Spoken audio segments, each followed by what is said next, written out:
कहानी सुनने से पहले वीडियो को लाइक, सब्सक्राइब, बेल आइकन पर प्रेस कर दें।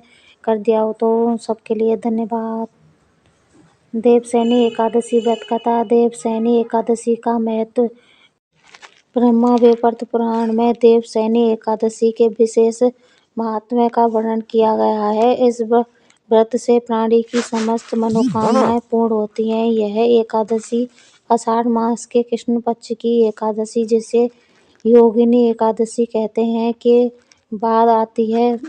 आषाढ़ मास के शुक्ल पक्ष की एकादशी को ही देवशयनी एकादशी कहा जाता है। इसी एकादशी से चातुर्मास का आरंभ माना जाता है। इस अवधि में कोई भी शुभ कार्य जैसे विवाह आदि नहीं किया जाता। मान्यता है कि इस दिन से भगवान श्री हरि विष्णु क्षीर सागर में शयन करते हैं और फिर 4 माह बाद उन्हें उठाया जाता है।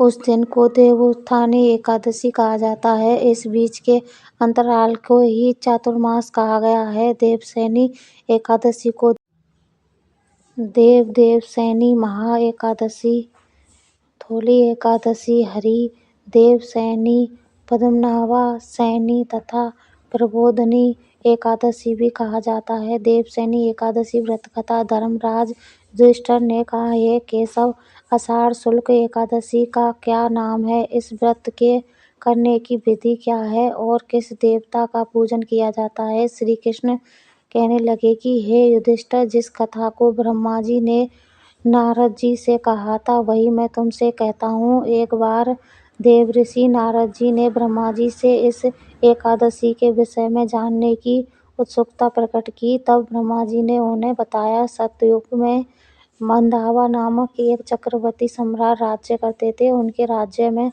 प्रजा बहुत दुखी थी, किंतु भविष्य में क्या हो जाए यह कोई नहीं जानता था। अतः वे भी इस बात से अनभिज्ञ थे कि उनके राज्य में शीघ्र ही भयंकर अकाल पड़ने वाला है। उनके राज्य में पूरे 3 वर्ष तक वर्षा न होने के कारण भयंकर अकाल पड़ा। इस अकाल से चारों ओर त्राहि मच गई। धर्म पक्ष के यज्ञ, हवन, पिंडदान, कथा, व्रत आदि में कमी हो गई। जब मुसीबत पड़ी हो तो धार्मिक कार्यों में प्राणी की रुचि कहाँ रह जाती है। प्रजा ने राजा के पास जाकर अपनी वेदना की दुहाई दी। राजा तो इस स्थिति को लेकर पहले से ही दुखी थे। वे सोचने लगे कि आखिर मैंने ऐसा कौन सा पाप कर्म किया है जिसका दंड मुझे इस रूप में मिल रहा है। फिर इस कष्ट से मुक्ति पाने के लिए कोई साधन करने के लिए उद्देश्य से राजा सेना को लेकर जंगल की ओर चल दिए। वहां विचरण करते करते एक दिन वो ब्रह्मा जी के पुत्र अंगिरा ऋषि के आश्रम में पहुंचे और उन्हें साष्टांग प्रणाम किया। ऋषिवर ने आशीर्वाद उमरा, कुशल क्षेम पूछा, फिर जंगल में विचरने व अपने आश्रम में आने का प्रयोजन जानना चाहा। तब राजा ने हाथ जोड़कर कहा, महात्मन, सभी प्रकार से धर्म का पालन करता हुआ भी मैं अपने राज्य में दुर्भिक्ष का दृश्य देख रहा हूँ। आखिर किस कारण से ऐसा हो रहा है? कृपया इसका समाधान करें।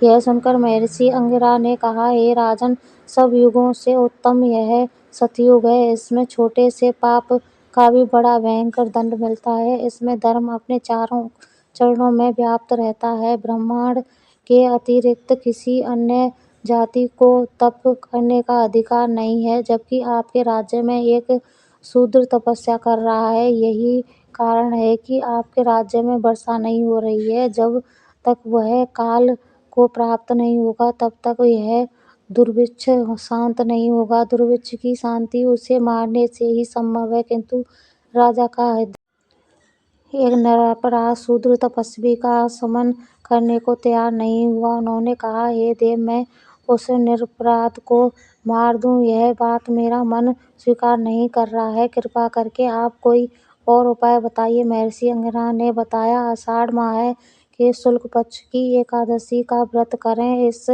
व्रत के प्रभाव से अवश्य वर्षा होगी। राजा अपने राज्य की राजधानी लौट